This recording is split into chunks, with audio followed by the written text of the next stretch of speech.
अगर मैं आपसे कहूँ कि जुपिटर रेट्रोग्रेड का मतलब जुपिटर का वीक होना नहीं है, तो आप में से काफ़ी लोग होंगे जो मुझसे एग्री नहीं करेंगे। क्योंकि यूजुअली चार्ट के अंदर जैसे ही जुपिटर रेट्रोग्रेड दिखा जाता है, तो ऐसा समझा जाता है कि गुरु कमज़ोर हो गया। लेकिन क्या इतना बड़ा कंक्लूज़न सिर्फ जुपिटर रेट्रोग्रेड होने से हम निकाल सकते हैं? या इसके पीछे कुछ और भी कहानी है?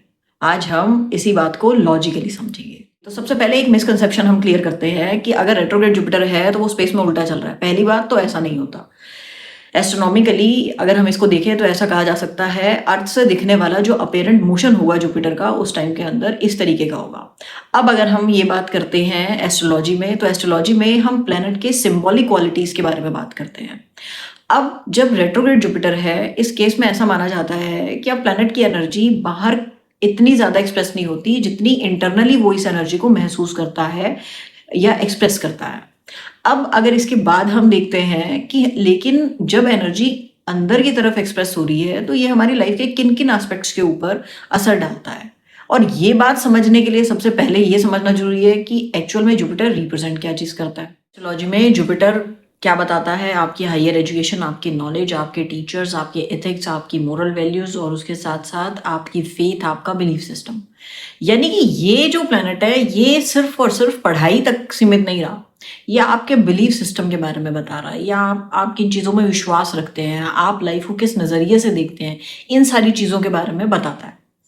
अब अगर हम इसके ऊपर बात करें कि जो हम कह रहे हैं कि इसकी जो एनर्जी है वो इंटरनली ज़्यादा एक्सप्रेस होती है, तो यानी कि इन चीज़ों के ऊपर भी सबसे पहले इफेक्ट आएगा। तो सबसे पहले हम बात करते हैं कि इसका असर फेथ और स्पिरिचुअलिटी पे कैसे ट्रिगर बात। जुपिटर रेट्रोग्रेड वाले लोग ब्लाइंडली किसी भी चीज़ को एक्सेप्ट नहीं करते, चाहे वो रिलीजन हो, चाहे वो कोई गुरु हो, चाहे वो कोई स्पिरिचुअल प्रैक्टिस हो। जहाँ तक फेथ और स्पिरिचुअलिटी की बात आती है, ये हर चीज़ के बारे में काफ़ी हद तक उसको जानना चाहते हैं, अपने एक्सपीरियंस पर उतारना चाहते हैं और डेप्थ में उसे समझना चाहते हैं। और उसके बाद ये कोई थ्योरी या अपनी कोई थ्योरी जो है वो डेवलप करना चाहते हैं। इसी कारण से ऐसा देखा जाता है कि शुरुआती जब ये स्पिरिचुअल प्रैक्टिसेस या रिलीजियस कोई अपना बिलीफ बनाता है, तो वहाँ इन्हें काफ़ी कन्फ्यूज़न रहती है। पर एक बात मैं बता दूँ, इसका मतलब ये नहीं है कि वो रिलीजियस नहीं होते, लेकिन हाँ, वो हर चीज़ को टेस्ट करना चाहते हैं, वो अपने एक्सपीरियंस पर लेना चाहते हैं। तो इनिशियल फेज़ के अंदर इन्हें काफ़ी कन्फ्यूज़न रहती है, चाहे वो अपना अगर इन्हें कोई गुरु बनाना है या कोई स्पिरिचुअल प्रैक्टिस है, हो सकता है ये काफ़ी स्पिरिचुअल प्रैक्टिस को भी टाइम टू टाइम चेंज करते रहे, इनका रिलीजियस बिलीफ सिस्टम भी टाइम टू टाइम ये इवेल्युएट करते रहें। लेकिन फाइनली जैसे जैसे ये मैच्योर होते हैं, इनकी अपनी एक स्पिरिचुअलिटी की जो जर्नी है वो काफ़ी हद तक काफ़ी अच्छी मैच्योर होके दिखती है। काफ़ी अच्छी जर्नी ये वहाँ पे ट्रेवल करते हैं, जहाँ तक बिलीफ सिस्टम और फेथ की बात आ जाती है। क्योंकि वो इनका खुद का बनाया होता है, खुद का समझा हुआ होता है, खुद के एक्सपीरियंस पे लिया हुआ होता है। अब इसके बाद अगर हम बात करें कि यहाँ तक ही ये एनर्जी सीमित नहीं रहती, ये एजुकेशन पे किस तरीके से इफेक्ट डालती है, अब हम उसकी बात के मामले में भी रेट्रोग्रेड जुपिटर काफ़ी इंटरेस्टिंग पैटर्न शो करता है। जैसे आपको लगेगा कि अगर ये कोई सब्जेक्ट पढ़ रहे हैं, तो सब्जेक्ट इन्हें बाकी लोगों के कंपैरिजन में थोड़ा धीरे समझ में आ रहा है, थोड़ा लेट, इनको स्लो लर्निंग है इनकी। इसी तरीके से हो सकता है कोई एग्ज़ाम जो है वो इनका मिस हो जाए, या फिर ऐसा हो सकता है कि किसी भी चीज़ को अगर ये कोई कोर्स लेना चाह रहे हैं, तो वो कोर्स लेने के अंदर डिले हो जाए। लेकिन इसका मतलब हम ये कंक्लूड नहीं कर सकते कि ये इंटेलिजेंट नहीं होते। यहाँ पर सिर्फ और सिर्फ ये देखा जाता है कि ये लोग जहाँ पे एजुकेशन की यानी नॉलेज लेने की बात आती है, ये वहाँ पर सिर्फ और सिर्फ चीज़ों को याद नहीं रखना चाहते, ये एक स्ट्रॉन्ग अंडरस्टैंडिंग डेवलप करना चाहते हैं, चीज़ों को गहराई से समझना चाहते हैं, जिसकी वजह से जो हमें इनका लर्निंग पैटर्न है वो काफ़ी स्लो लगता है। हमें ऐसा लगता है कि ये शायद स्लो लर्नर है क्या, बट ऐसा नहीं होता।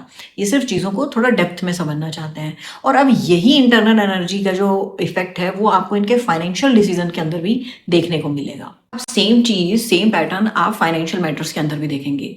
इनिशियल फेज के अंदर ये काफ़ी बुरे फाइनेंशियल डिसीजन ले सकते हैं, हो सकता है इनकी मनी मैनेजमेंट बड़ी पुअर हो, लेकिन जैसे जैसे ये अपने एक्सपीरियंस से सीखते हैं, ये काफ़ी प्रैक्टिकल हो जाता है मनी को लेके।